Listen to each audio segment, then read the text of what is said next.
আজকে মঞ্চে যারা আছেন যদি আমরা মুনাফিকি না করি, মঞ্চে যারা আছে যদি মুনাফিকি না করি, মুখের এবং কাজের কথা যদি একসাথে থাকেন, মুখের সাথে কাজের যদি মিল থাকেন, আমি এই লক্ষ জনতার সামনে কসম করে বলতে পারি আগামীতে ক্ষমতায় যাবে ইসলাম, ক্ষমতায় যাবে ইসলাম, কোনো সন্দেহ নাই।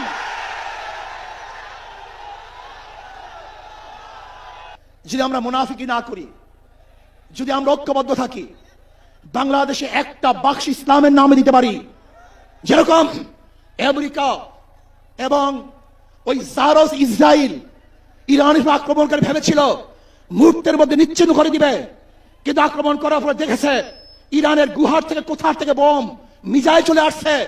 আমেরিকা এবং ইসরায়েল যেরকম অনুভব করতে পারে নাই, বাংলাদেশের বুকে যদি একটা বাক্স দেওয়া হয়, বাংলাদেশের ঘরের থেকে এমন মিসাইল বের হবে, এমন বোমা বের হবে, গোটা বাংলাদেশ থেকে, গোটা দুনিয়া থেকে ইসলামের দুশমনদের ধ্বংস করবে ইনশাআল্লাহ।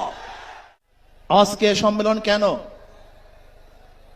আমরা পিআর সিস্টেমে নির্বাচন চাই, সংখ্যানুপাতিক হারে নির্বাচন চাই।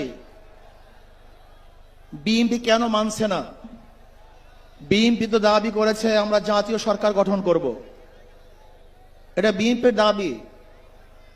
আর জাতীয় সরকার গঠন করার জন্য সবচেয়ে ভালো পদ্ধতি পিআর সিস্টেম নির্বাচন। জাতীয় সরকার সর্বদলের অংশগ্রহণমূলক সরকার, আর সর্বদলের অংশমূলক সরকার গঠন হতে পারে একমাত্র পিআর সিস্টেম নির্বাচনের ভিত্তিতেই। তাহলে কেন বিএনপি মানছে না? কারণটা কি আমি তো বুঝি না। অবশ্যই বিএনপিকেও পিআর সিস্টেমে নির্বাচন মানা উচিত। সংস্কার চাই। বিএনপি বলছে আমরা সরকার গঠন করে ক্ষমতায় গিয়ে সংস্কার করব। প্রথম প্রশ্ন হলো এই, আগামীতে বিএনপি ক্ষমতায় যাবেন, এই গ্যারান্টি আপনি কে দিয়েছে? আপনি কিভাবে ভেবেছেন যারা 91 থেকে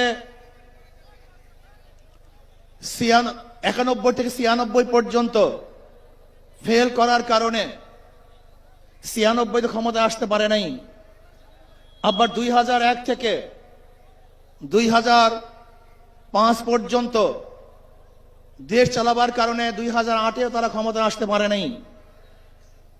2001-এ বিএনপি ইশতেহার ঘোষণা করেছিল, সেই ইশতেহারের মধ্যে 10%ও বিএনপি বাস্তবায়ন করতে পারে নাই। এমনকি 2001-এ বিএনপির ইশতেহারের 1 নম্বর শর্ত তারা পালন করতে পারে নাই। আমি বিশ্বাস করি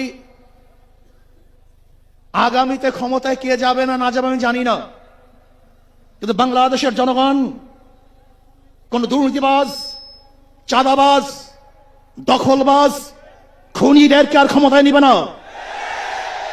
বাংলাদেশের জনগণ রক্ত দিয়েছে, জীবন দিয়েছে বাংলাদেশে চাঁদাবাজি করার জন্য নয়, খুন করার জন্য নয়, দেশকে দখল করার জন্য নয়, দুর্নীতি করার জন্য মানুষ রক্ত দেয়, জীবন দেয়। বাংলাদেশের মানুষ জীবন দিয়েছিল, মানুষ মুক্তি পাবে, শান্তি পাবে।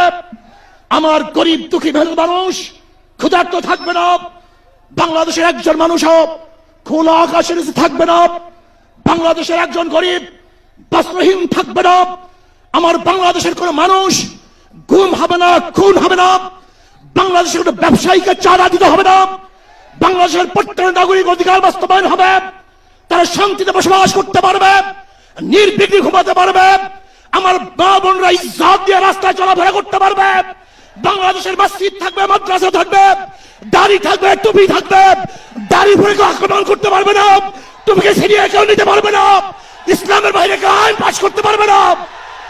এর জন্য জীবন দিয়েছিল, রক্ত দিয়েছিল। দ্বিতীয়বার দাড়ি টানবে এই দৃশ্য দেখার জন্য মানুষ রক্ত দেয় নাই। মৌলবাদীর বিরুদ্ধে আঙ্গুল তুলবে, মোল্লা বলে গালি দিবে, আজকে টুপি দাড়িওয়ালাদেরকে ক্ষমতায় যেতে দেবে না, এই স্লোগান শোনার জন্য মানুষ রক্ত দেয় নাই। এই দৃশ্য দেখার জন্য বুকের তাজা রক্ত জমিনে ঢেলে দিয়ে মানুষ শাহাদাত বরণ করে নাই, বরং বাংলাদেশের মানুষ শাহাদাত বরণ করেছিল এই জাতিকে মুক্তি দেওয়ার জন্য, কোরআন ও সুন্নাহর আইন বাস্তবায়ন করার জন্য। বাংলাদেশের মানুষ ওই ভারতের গোলামি করার জন্য রক্ত দেয় নাই। বাংলাদেশের মানুষ ভারত আমাদের দেশে কর্তৃত্ব নেতৃত্ব করবে, আমেরিকা আমাদের দেশে কর্তৃত্ব নেতৃত্ব করবে, এর জন্য বাংলাদেশের মানুষ জীবন দেয় না, রক্ত দেয় নাই। বাংলাদেশের মানুষ সাধন, তারা নিজেরা আইন প্রণয়ন করবে, নিজেরা সংসদ পরিচালিত করবে, তারা নিজেদের পায়ে দাঁড়াবে। বাংলাদেশের মানুষ জীবন দিতে পারে কিন্তু কারোর গোলামি করতে পারে না। প্রিয় ভাইয়েরা আমার, আমি বিশ্বাস করি আজকে মঞ্চে যারা আছেন, যদি আমরা মুনাফিকি না করি, মঞ্চে যারা আছেন যদি মুনাফিকি না করি, মুখের এবং কাজের কথা যদি একসাথে থাকেন, মুখের সাথে কাজের যদি মিল থাকে, আমি এই লক্ষ জনতার সামনে কসম করে বলতে পারি আগামীতে ক্ষমতায় যাবে ইসলাম, ক্ষমতায় যাবে ইসলাম, কোনো সন্দেহ নাই।